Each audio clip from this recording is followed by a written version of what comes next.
Okay, All right. Mr. Chris Fulton. Thank you very much. Thanks for Toby's intro. I'm going to put this full screen and hope that it comes through on the recording. Toby's done a bit of an intro, but basically we're leading the module together. You'll see Toby, that's me. I'm a digital director at ADP Architecture, so I work in practice in the digital space. It's a very catch-all term, but basically I look after anything to do with computers in an architecture firm that has 7 studios across the world and builds very large buildings. And so I spend a lot of time with my head in data, BIM, computational design, fixing people's problems, teaching people how to use software well.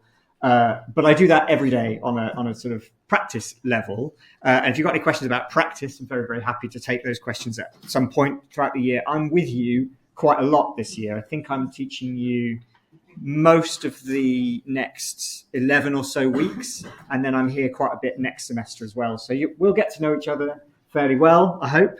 My background is quite varied. I used to be a software developer. I used to be a teacher. My first degree was in physics and philosophy. So if you've got any questions about physics and philosophy, we can have a cup of coffee and chew the fat.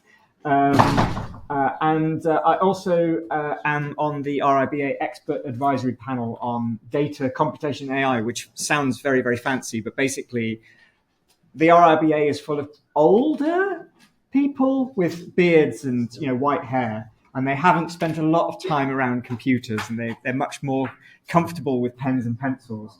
So I'm the ethics and practice lead for data and computation and AI, which means that a lot of the conversation that you were just having with Toby about how we use AI in architecture school, well, I'm having those conversations about how AI impacts practice and the real world of getting actual buildings built. And that kind of thing. I mean, there's probably more I could talk about, but Toby's gone through, there's a portfolio. That's the biggest thing. 80% of your mark at the end of the year is encapsulated in the portfolio. There will be opportunities for us to revisit what that looks like. We're not going to spend a huge amount more time on it today. There are digital standalone tasks, and they are importing site data and layering data together. If you can't tell already, I find data quite interesting. And if you find that very boring, then I'm sorry. But, by the end of the year, you will also find data interesting. Hopefully, by the end of this hour, you're going to find data interesting as well. We're going to do some modeling, and we're going to do some exporting out of the program. And then, like Toby said, lecture notes. Now, the lecture notes, the reason why I think lecture notes are really important is because I'm going to go faster when I show you how to do stuff than you can keep up with on your laptop in the room. So I'm going to suggest that if you come thinking, okay, so I'm going to show you how to do something and you'll follow along and it'll go in your head, what will happen is the wave of knowledge will crash over your head and you'll fall off the surfboard of learning and be floundering in the sea of uncertainty. And you'll be speaking to the person next to you saying, what did you just do? And then you'll have to go back and watch the recording anyway. So what my suggestion is if I show you how to do something and you're like, oh, that's interesting, I want to have a go at that when I get home. This is the way that I learn, which is that I write down the commands that someone used, because I can do that really quickly. I can do that quicker than the person who's actually doing the thing that I'm showing, if that makes sense. And then if there's a thing that I think, oh, I definitely wouldn't know, I wouldn't instinctively do that. That's like, oh, wow, that's different. I'll write down what it is that person's done. And I'll put some notes in that basically means that I can keep up at a faster pace than the person who's showing me how to do something. Does that make sense? So that's why I personally prefer a pen and a paper. If you're faster with a tablet and a Apple Pencil or tapping on a computer screen, great, you do you. But that's what the lecture notes, that's the structure of the lecture notes. It's not that you bring your computer and you go along with whatever we show, because in order to do that, we'd have to slow the whole thing down so much that we wouldn't teach you anywhere near as much as you'd like to learn in the day. And also, it's outsourced memory. So you don't have to remember exactly what that person wrote into the computer because you have it written down. You're making links in your brain. It's fast, like I said, and even you could make them beautiful. I mean, my notes are terrible, but some of the notes from last year were like works of art. So we're going to start with mapping. I've got about 20 minutes to try and cram in as much stuff about mapping and data as I can. Here's a much more sort of in-depth view of the task, but this is going to be on Moodle, so don't worry about writing it all down right now. It's on Moodle, outsourced memory. You don't have to expend mental energy remembering all of this. But what it is basically saying there is a world of data out there, especially about the site and the context within which you're working. So some examples on the right-hand side of the screen. This little guy here is actually a project I did a while back. And what it's doing is, this is a map of Oxford.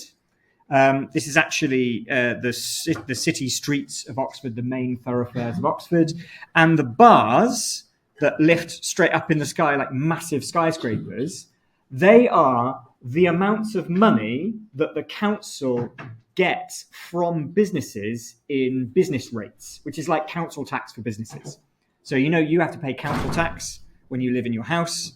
Well, businesses have to pay business tax, and the council make all of that data public. So what's happening is these are the areas of the city that are worth the most to the council. And suddenly you're looking at the city through a different lens. You're not looking at how tall are the skyscrapers, you're looking at financial data. Does that sort of make sense? So it's possible to overlay two different sources of data into one image to tell you something that you didn't know before. And that's basically what this first task is asking you to do. And to be honest, it's interesting whatever sources of data you get. So below, this is a study of the city of Siena. And you can see here, what's actually going on is these are contour lines, effectively. So this is telling us about the terrain of the city overlaid on a map. Now, instantly, that's something interesting, because a map is a two-dimensional flat piece of information, but contour lines tell you about how high or low or how much of a valley or steep slope something is. So you're overlaying information about terrain onto a two-dimensional geographical layout of a city. But the cool thing about contour lines is if you go at 90 degrees to the contour lines, you go downhill. So this little thing here, this is actually the opposite of a contour line. This is the way a stream would flow if you dropped a drip of water on the floor and it just went downhill all the way down to the sea. And so that's some cool data that you can overlay, and you can do that digitally. I wrote some clever scripts to do it, but it's possible to do, right? Same city. This is Siena, and this is water's really important in Siena. If you've ever visited it, it's kind of rocky. It's on the top of a hill. There isn't a river that runs through Siena, so water is incredibly important. And this is a historical map of where all the underground streams run in Siena.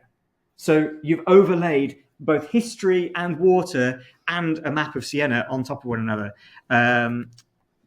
This is a really interesting project. I'm not going to be able to have enough time to show you the whole thing, but this is a project where they built a stick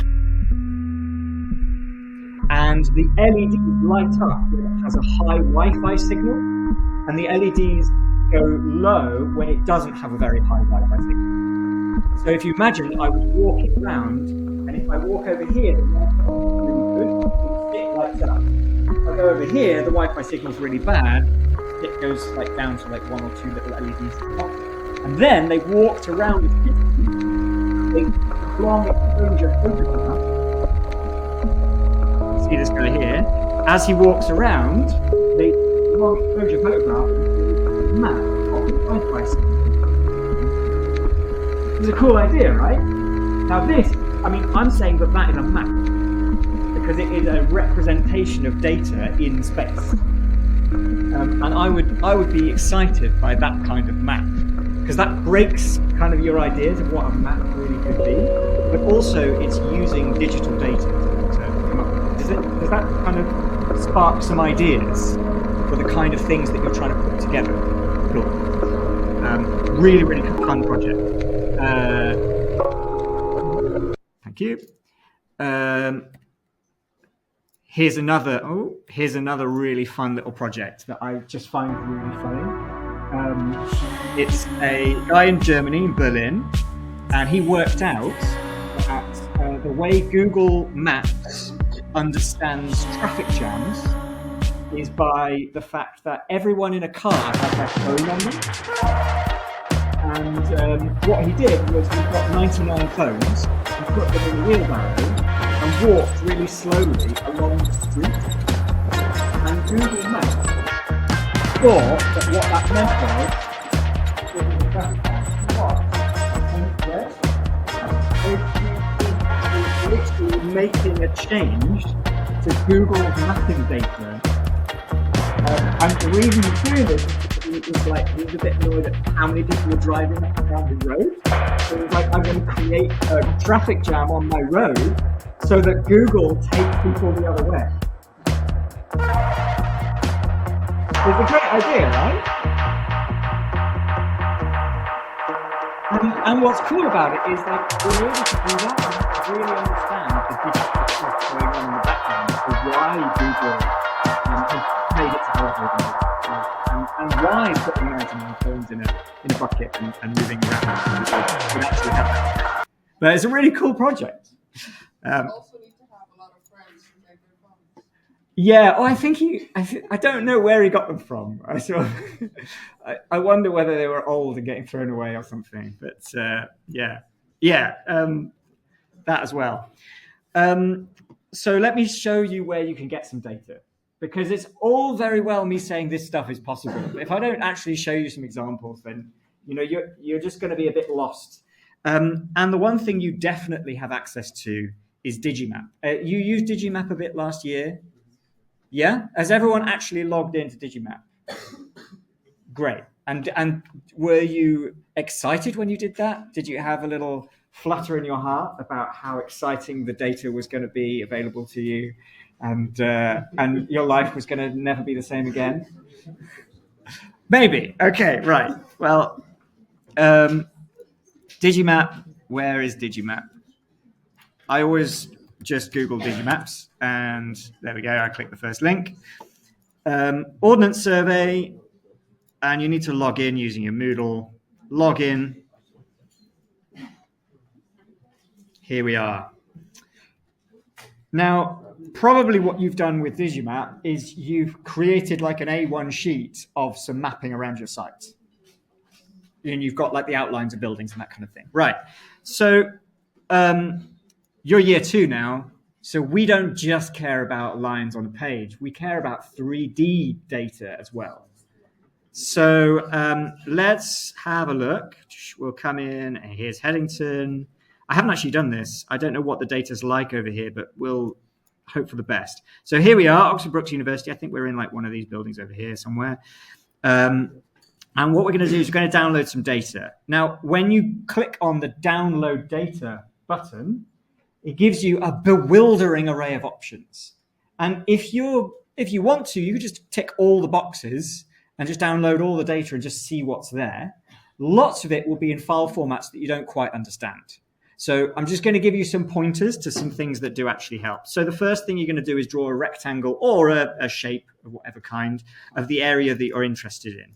So I'm just going to click once and click again. And now I've kind of outlined not just my site, but obviously the context around it, because I care about what's around it. And then OS master map. The topography layer is quite helpful.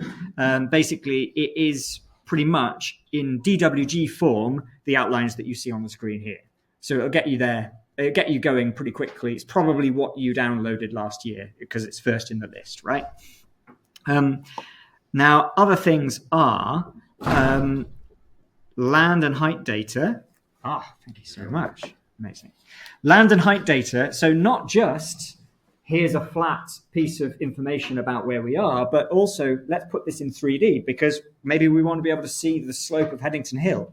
So OS Terrain 5 contours and OS Terrain 5 DTM. DTM are basically XYZ points that are in line with where the terrain is actually going. I'm also going to download the building height attribute. And building height attribute is amazing because what it does is every building that you see in this map, it will give you a block, a 3D block that has a height in 3D space, and that height is the height of the building. So you can tell how tall all the buildings are around your site within, some degree of exactitude. It won't give you things like lovely, like triangular roofs because it's just a block and it's just the outline. It's basically the bounding box of a building. So if a building has a top of its roof is 15 meters high, it'll be a box that's 15 meters high, and it'll have the outline shape of the same shape as the mapping has. I'm going to do a couple of other things as well, like maybe I'm going to take the open map local vector data, and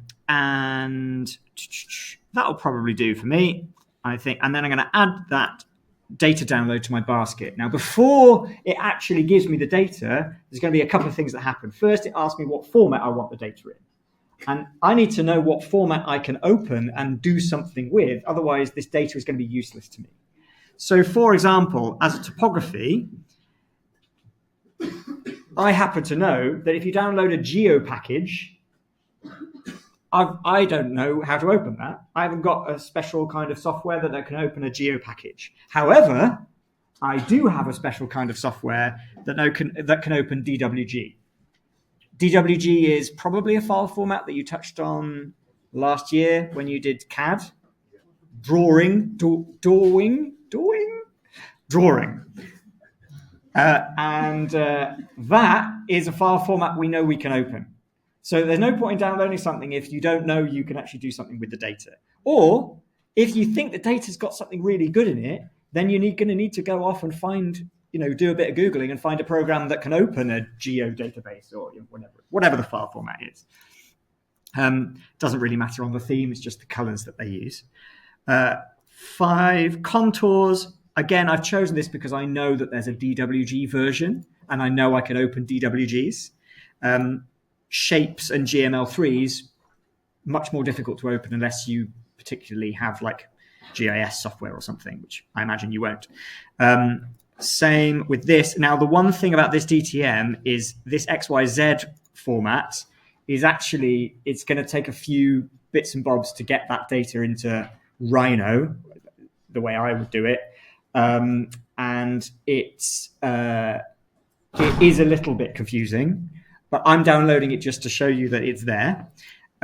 Building height attribute. Look at that. Oh, there's a DWG of that as well. Every time we see DWG from Digimaps, we just got to breathe a sigh of relief. And we go, we can do something with this data.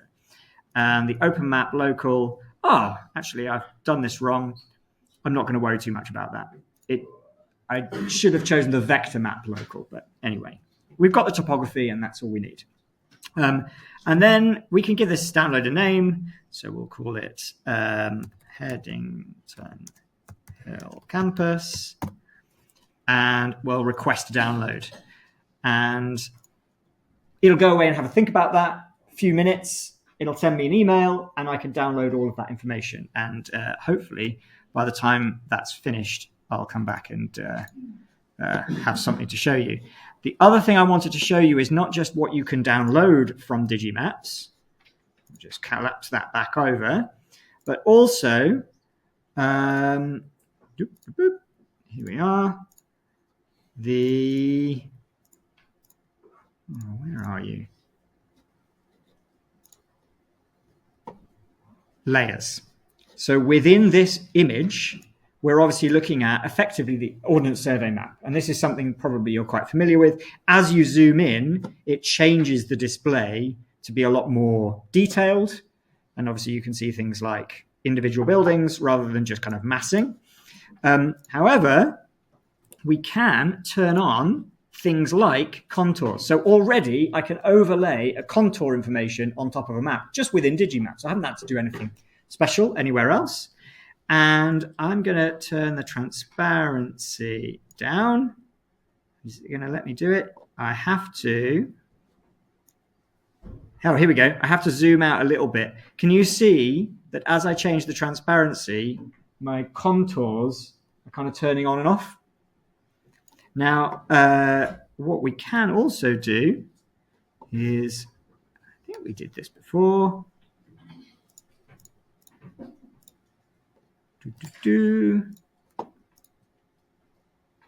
Andres.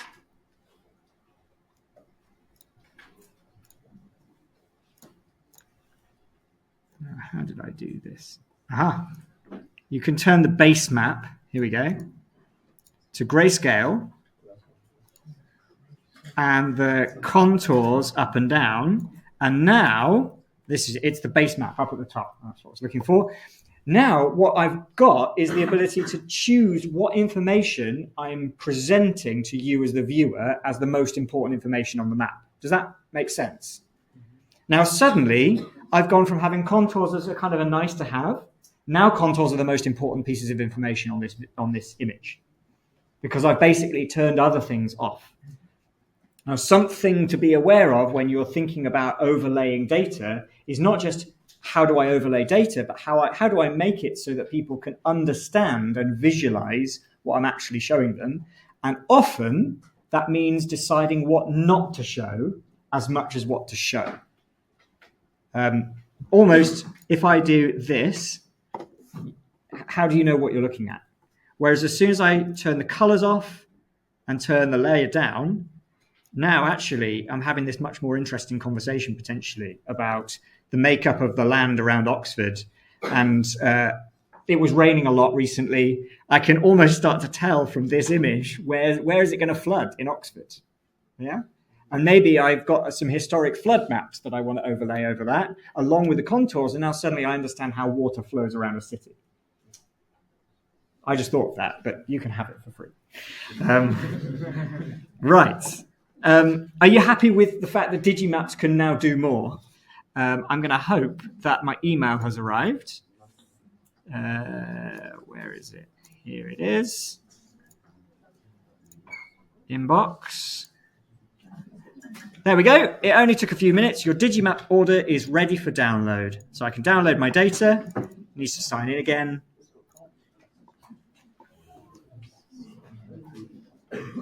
Headington Hill campus, status ready, and it's 38.3 megabytes.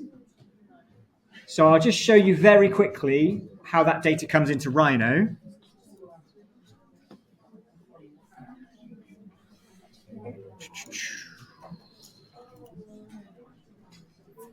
You'll need to extract the zip file.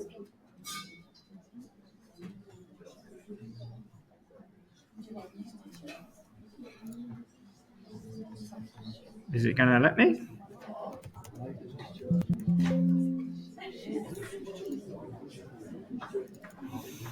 Who knows?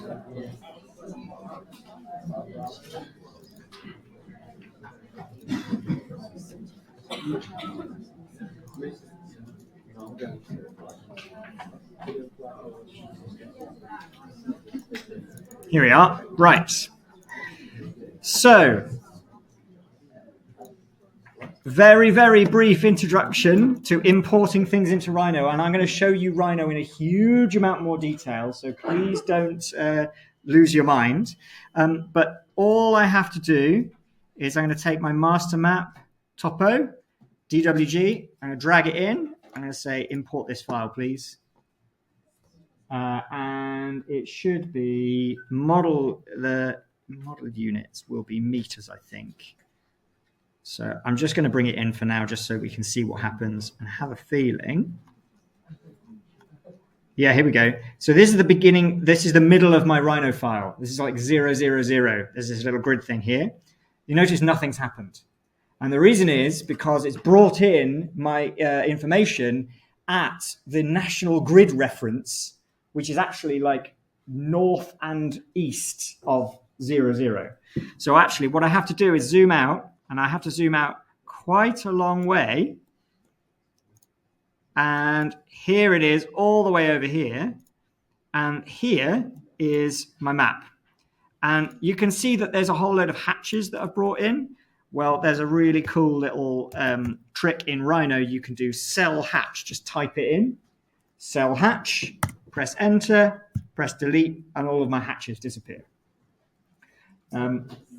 Your first Rhino command. Cell hatch. And what that means is select hatches. But because Rhino wants you to be fast, it doesn't want you to type select hatches. It just says cell hatch. And all I had to do was start typing, and it just arrived in the top left. There you go. All right. Cool. So now I've got my map. There's a map. Let's go one step back up. I'm going to bring in some terrain data. Actually, no, I'm going to bring in SP. DWG. Look at this. Drag and drop. Import. Okay. Whoa, look at that. It's brought in my contour lines. Not only has it brought in my contour lines, it's aligned them exactly with the existing map. So they're in the same place. I don't have to drag anything around. I just imported it and said, yeah, put it where you want to go. I'm just going to... Here we go. And what you'll notice is that the map has come in on the ground, like on the floor, just flat, super flat on 2 dimensions, but the contours actually have height and depth. So now you don't just know where the contours are and how tall they are, but actually where they are in 3D space. Did you get the contours from the video? Yeah, From the download? it's from the exact same download that I just did. Yeah.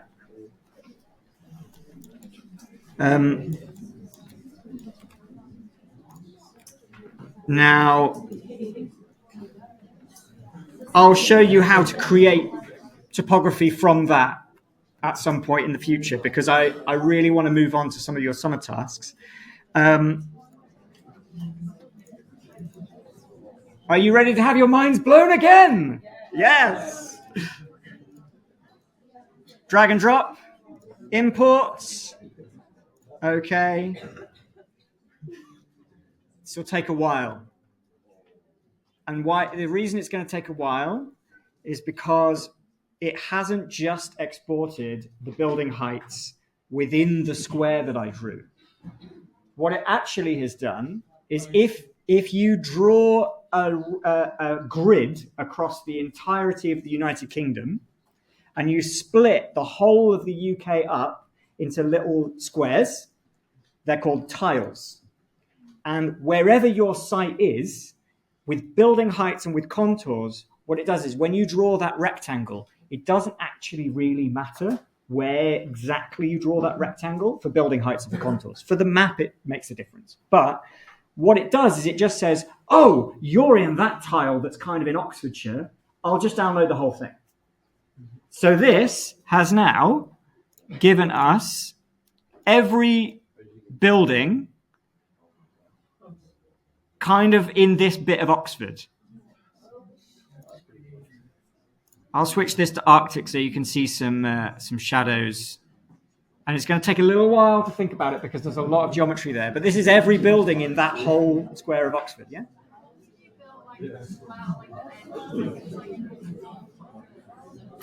Oh, well, let's go and find Headington Hill campus and we'll see the shape of the building, the footprint of the building, you mean? Yeah. It'll give you the footprint and it will just extrude that shape up. So if you have a funny triangle-shaped footprint, it will just be a triangle that goes up to the height of the roof.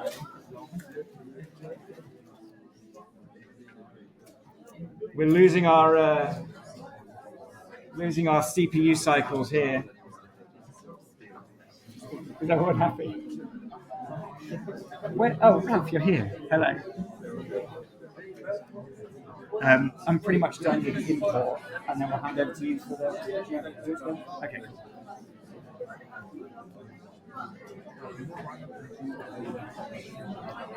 Right. I gave the computer too much to handle. Lesson 1. Sometimes there's a lot of data involved. I've just downloaded a whole load of data. I've put it into Rhino, and Rhino is saying, I can't handle this. What should I have done? Say it louder. I should have saved it. I didn't save it because I was demonstrating to you lovely people. I've committed the cardinal sin of digital work, which is I didn't save every time I did anything. I should have saved, probably. I'll leave that thinking for a while. I'm going to head back here. Anything that you do, there we go. Right. Here's some more data. This is wind data in the UK. It looks really lovely. In fact,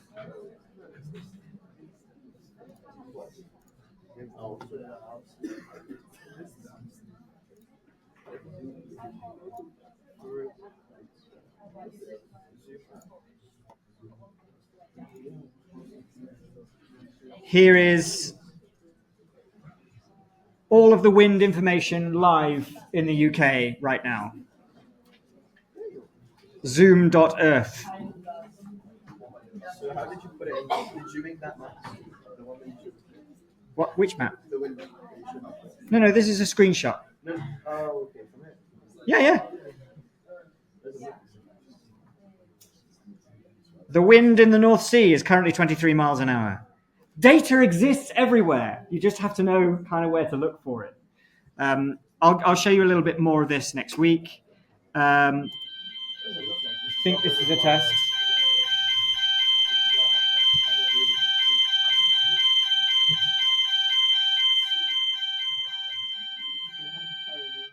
Great. Lovely piece of software here that I want to show you. I'm going quite fast. Hopefully you've picked out that like you need to write notes quite quickly. Otherwise, I'm just moving on. Map puzzle. If you've ever tried to get aerial imagery from Google Maps or Google Earth, you'll know it's really annoying because it basically puts like the names of roads everywhere or pins and it just looks obviously like Google Maps. Now, clearly you can like take a screenshot of this and chuck it in your portfolio. But two things, it's not going to be very high resolution and it's going to have all this stuff and you can get rid of it. You can turn some layers on and off. But mappuzzle.se, there's a link that will be in your lecture notes. They're on Moodle, so you can make a note, or you can come back, download Map Puzzle. It's free. It's going to tell me it's an insecure file because I'm on a work computer. So hopefully nothing terrible happens. It's arrived in my downloads folder. Oh, it's still thinking. Still thinking. Come on. Yeah, here we go.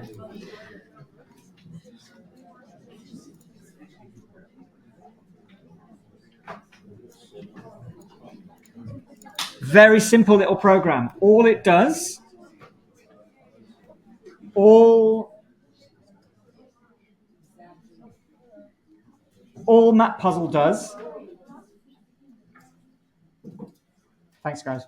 All Map Puzzle does, it goes directly to Google and it downloads the little square of imagery in a row and then in a column to make a really high resolution map that you can't just do with screenshotting. So what I can do within Google Maps is choose a location. I'm just going to put a pin somewhere here. As I put a pin in, I click anywhere,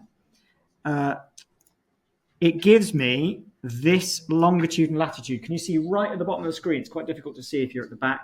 Right at the bottom of the screen, it gives you 51.75192 minus 1 point blah, blah, blah. I can copy that, go back and type it in here as a latitude and longitude. And then I need to select a map service from the drop-down. Where are you? Come on. Here we go. Select map service. I'm going to choose Google Maps satellite. There's a green next to the latitude and longitude to tell me that that information has been accepted. Green next to Google Maps satellite to tell me that that's okay. And then I can click the preview button. And what it'll do is kind of give me a red box around the area that I can download. And the zoom level, if I change this to maybe 19 instead of 17 and click preview, then clearly it's now going to give me a much more zoomed in view of where I'm looking. I'm going to turn that up to 20, and then my width and height are pixel values. So what you can say is I want a 5,000 by 5,000 pixel 20 zoom level image of this area here from Google Maps, please. And when I'm happy, I click download. And what it does is each one of these little things saying done, it's downloading a tiny bit of the image and then stitching it all together. It's going to take a little while. Because I chose the highest zoom level, this is going to take quite a long time now. And I also chose a 5,000 by 5,000 pixel image, yeah? Is this only a Windows application? Yeah, you can't do it on Mac. If you've got yeah. Hey, shh. If you've got a Mac, which I know a lot of people have, you can use something like Boot Camp, which is an older Mac, or something like Parallels or VMware to make a virtual machine on your computer and install a copy of Windows on it. It's very simple to do if you know you can do it. All you have to do is type in run Windows on my Mac and you'll find a way of doing it. And it actually runs really well. It used to be a bit janky, but nowadays it's like very smooth. So it's a good way of working. Okay, it's downloaded me a PNG right to my downloads folder. And let's blow everyone's minds with how highly detailed this aerial imagery is.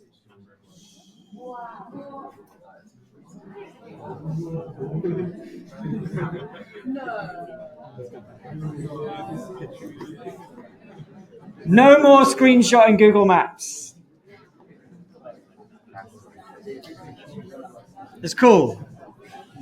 Now, not only can you do that,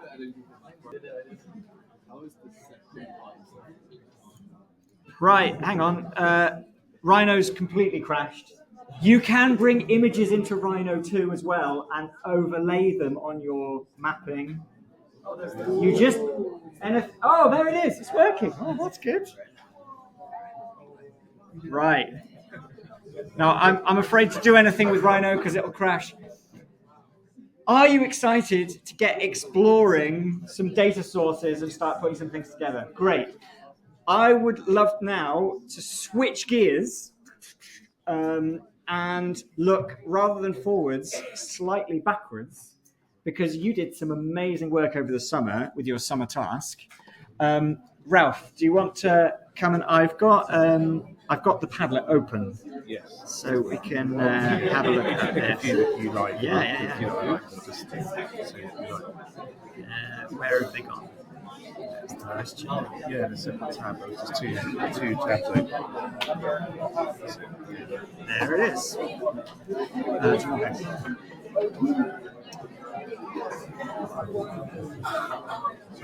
When that works, but we'll try. Hello. Is that working? Yeah. Pray silence. Okay. Can everyone settle down? Okay, so lovely to see everyone. Did everyone have a good summer? Yeah? Cool. Summer task was really, to help people at least get to the point that Chris just demonstrated, which was hardware overload. So if you did nothing more than try and run Rhino on your laptop and realise your laptop couldn't handle it, I don't think it's doing anything. If you realise that your laptop couldn't handle it, then at least that was primary challenge number one, is like check the gear that you've got and see what limitations it's got. That either means you need to invest, borrow, or use the uni computers. And we're just talking just now about how to get an exe file working and stuff like that. For 5 minutes, just use the uni computers because they're super powerful and available. So if you manage to ascertain what will and won't run on your computer, well done. That was the main aim. Second aim was to get people to learn to self-teach. So your contact time with Chris is going to be limited to the sort of seminars and these lecture times, and that's great. But when he evaporates and disappears back to wherever Chris evaporates to, he's not going to be there necessarily to answer those questions. So it was about giving you a bit of a nudge to just be a good self-teacher, self-learner. What I really loved about lots of the submissions that people made to the Padlet board was they included the YouTube tutorial links or the blogs and troubleshooting websites that they'd used to help them along the way. So if you're someone who didn't really engage with the Padlet board, do a deep dive on it, spend time, look at what people produced, especially people who just showed work in progress that wasn't finished. Lots of people said, this is the software I used, these are the issues I had, and here are the blogs and YouTube videos and stuff that I followed to help me. So it's all there if you're wondering where to start. Really, this will serve you well if you've got that attitude of okay, there's a problem, but I'm going to find the resources online to help me fix it. If you've got that attitude, that also serves you really well in your first job. In terms of exit velocity, what you want to do is you want to exit your 3 years of studying here to go into a job where you're actually more of a software expert than the people who have kind of got a bit bogged down in whatever software they use in their practice. And so things like SketchUp, you can all write in your CVs right now, whether you've opened the program or not, you can say I'm an expert in SketchUp. Just write that in your CVs because you can learn SketchUp in a day. So that exit velocity that we're talking about is with some of the specialist software that Chris is going to take you through in this module. So I hope people have had a bit of a deep dive into things like Rhino, people have tried Blender, Twinmotion, different things like that. If you have a dig around and have a look at some of the different outputs that people have had. You read in their description what software they use and give them all a try. See what your hardware can handle. We're going to pick out some examples now, which will just riff on a little bit about what people achieved. And I'm not going to keep you for too long, but suffice to say, I really like the creativity people brought with the sort of supersize part of the brief, which was you invest in this time in making some geometry. In this case, this person, Evelina, made the geometry of the windows, the structure, the little kind of penthouse type cap bits that sit on top, roof bits. And once it's made, the real kind of bit where you get into design flow, where the software isn't holding you back from achieving new design ideas, but actually it's allowing you to flow and multiply those design ideas. So she invested obviously the time in making those components, and then it was like, okay, let's stretch them, let's stack them up, let's kind of be a bit playful with it, which is fantastic. If you get to that point in your design module through everything you're learning with Chris here, then you'll just be using the software, and it won't be an impediment to you where every 2 minutes you have to dive off into a YouTube video, but it will help you kind of just get into a bit of synthesis with the machine, connecting brain to software really successfully. So you can see Evelina's included some YouTube links for how she learned Rhino, and then the task nudged people towards actually turning an image into a drawing. So a lot of there is a critical difference between an image, which is just a sort of raw output from any kind of rendering software or screenshotting a model off of the model view.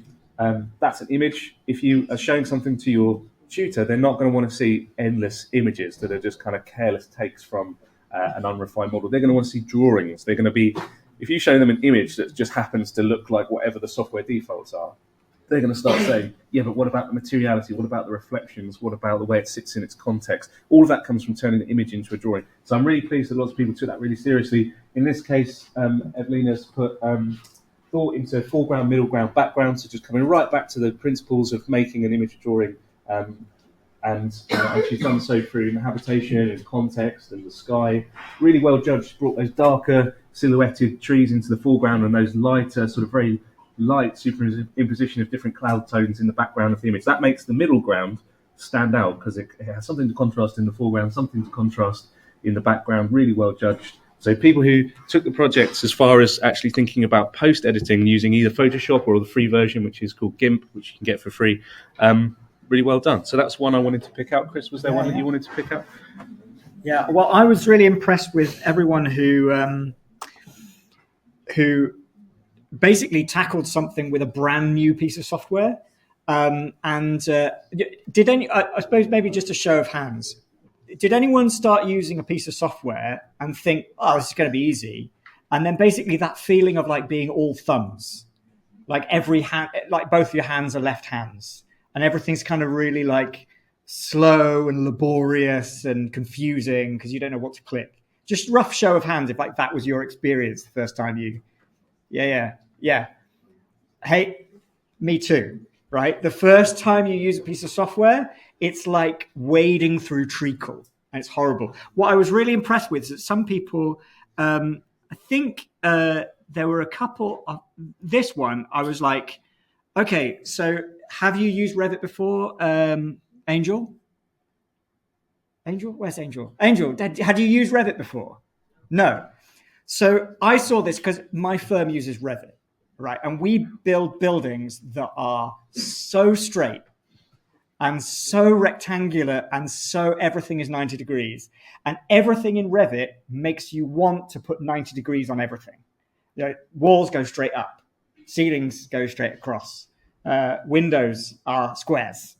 And what it does is, as a tool, it forces you into a particular way of working.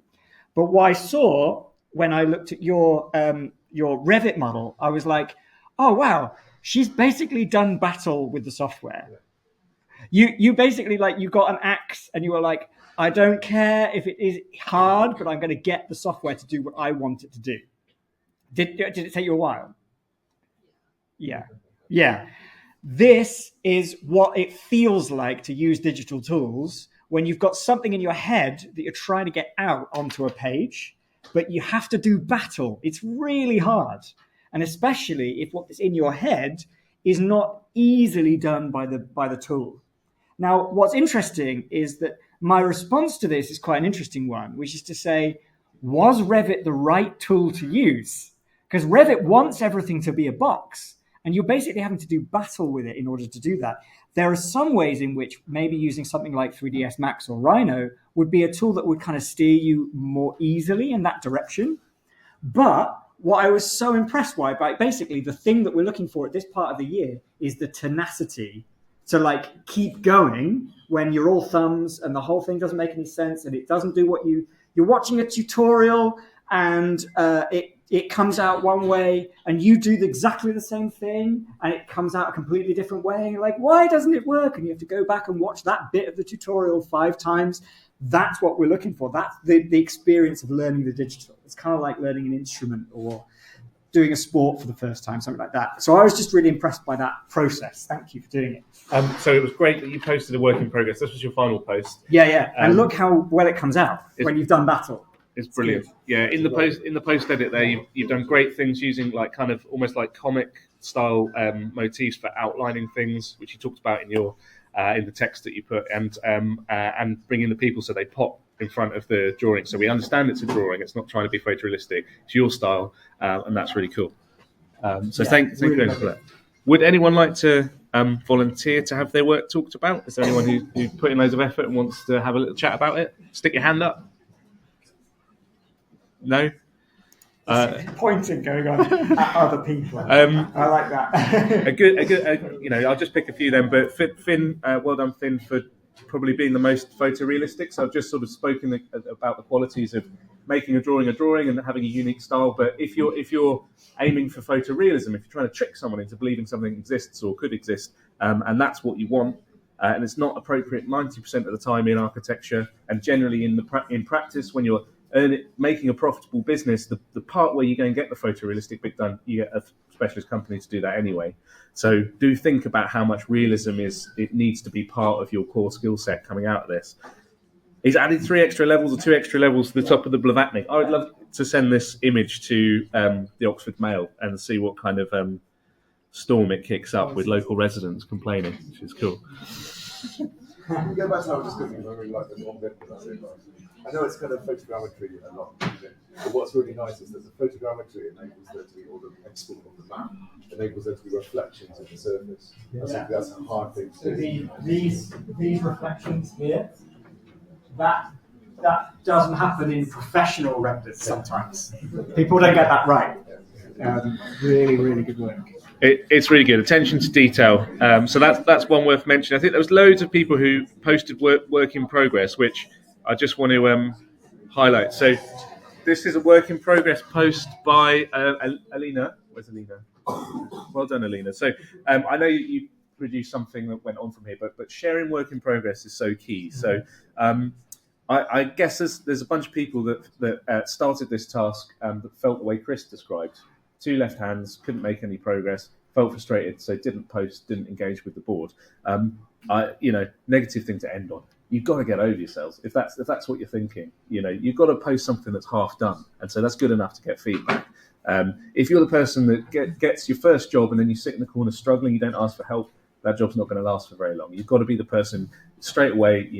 I've spent an hour trying to solve this problem. Here's what I looked at, but now I need your help. So you've got to be the person who says, hands up, this isn't working for me. I need help, and I can do that through engaging, not through hiding. Okay. If you wait until something's finished before you show someone, you'll never show anyone anything. Yeah.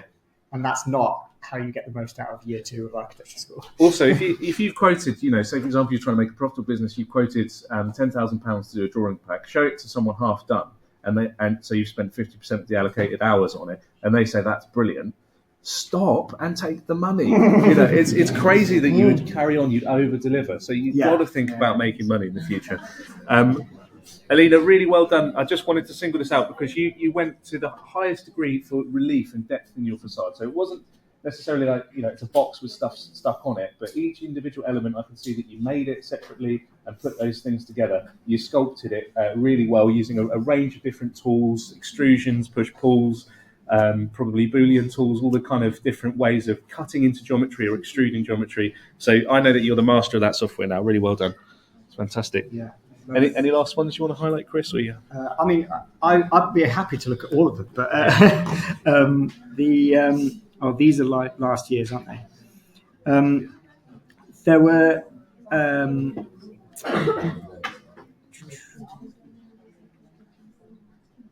Oh, hello. There's some new ones. 1 minute ago. Oh, hello. Faiz. Right. Okay. Is that because we said feel free to show your work when it's not quite finished?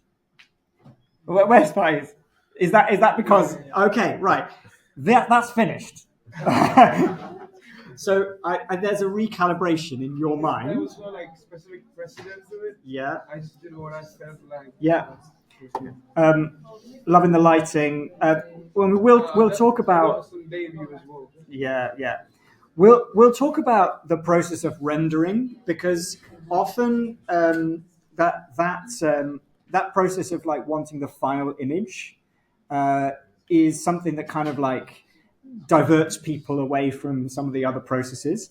But what we're going to try and do this year is kind of take you through that process of getting stuff into the computer, modeling stuff into the computer, and then getting stuff out of the computer.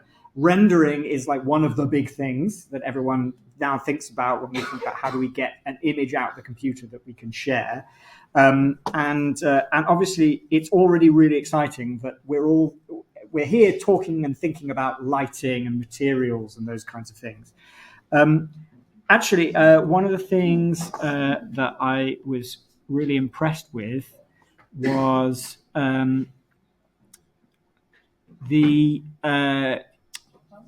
which one? Zebedee. Where's Zebedee? Obviously, what you're dealing with here is the fact that you've got an image out of Rhino, which is a screenshot. Where's Zebedee? Yeah, Zebedee, great. You've got an image out of Rhino, and you're like, okay, well, what can I do with this already? And it's literally a screenshot of the Arctic view. Just like Ralph was saying, generally speaking, if I'm a design tutor, when someone shows me something that was like a screenshot of an Arctic Rhino render, in my mind, I just kind of like die a little bit. Which is not to say never do it, never use it, but it's to say what can you actually do with that image? And the fact that you've gone, okay, well, I can take this into Photoshop. It's just pixels, right? You take this into Photoshop, I can overlay some other stuff, and then I can explore what does it look like to have these kind of crazy, great big things, and just kind of large scale geometry that you're moving around. Really lovely work. The exciting thing is if you can already think like, how do I get a good image out? When we give you more tools, they'll be even better. So I just quite like the fact that you haven't stopped with just the screenshot and you've taken it into Photoshop. And the secret to many people's experience of rendering, especially in the professional world, is that much more happens in Photoshop than you think. In fact, a vast majority of that happens in Photoshop. So don't be kind of fixated on the rendering process. It's good to get this kind of stuff out, and I quite enjoyed the playfulness of the size and the scale that was being played with. Yeah. Yeah, just remember, if someone shows you a photograph and says, "This is great, isn't it?" Okay, and the photographs of a street scene with people in it and a building in the background. This is great, isn't it? You know, that's all the compliment you get to go alongside it. What's great? You know, is it the sky? Is it, you know, this sort of ambition to have a kind of fully contextual, photorealistic, full frame render of your final image that's photographic quality. It's a false kind of ambition. It's not. It's just as Chris was turning layers on and off and suddenly made a map that was interpretable for kind of flooding and height and stuff like that. You need to think more about individual qualities of your drawing that rise above the rest. Even the choice here by Zebedee to sort of essentially vignette the image by not really having a proper definable edge. The people kind of stagger out of the drawing as they do, and the cropped image of the road sweeping round is cropped out as it is, and he's kind of just put in a few cheap and easy dashes with the brush tool in Photoshop just to carry your eye through those curves and take away from the edge. It's great. So remember, tutors want to see drawings, not images. And even though that image to me represents lots of invested time, you know, look at the time I spent putting together this massing model and this Arctic render. It doesn't take much extra care to go over and pull out and show the qualities you actually want to have a conversation with your tutor about. I'll hand back to Chris now, but thank you to everyone who contributed. Everyone who hasn't yet, you've still got time to upload if you want to, and thank you everyone for sharing the resources that you have, gathering together the best and most useful YouTube videos for learning Rhino and stuff like that. Remember, Chris isn't always going to be here, so that Padlet sits there as a resource for you to go back to and find helpful links, tips and tricks. And I look forward to seeing what you do through the way this module empowers you. I look forward to seeing what you do in your design projects, because they'll become that much richer. Your tutorials will be that much more exciting if you're able to table really beautiful drawings with your tutors each week. So good luck, everybody, and I will see you in the studios. Yeah, exciting time. Yeah, well done. Cheers. All right. We've got 20 more minutes or so. How are we feeling? Do we want to take a 5-minute break before we sort of hit the last session, or we? Yeah, we'll 5 minutes. Okay. There's coffee somewhere downstairs probably. We'll come back at 22 and we'll finish up any questions, and I'll show you a couple more things. I have a question. Yeah, correct. Let me just pause this for a second. I don't know how to. Oh well. Yeah, I wonder if that'll stop the whole thing.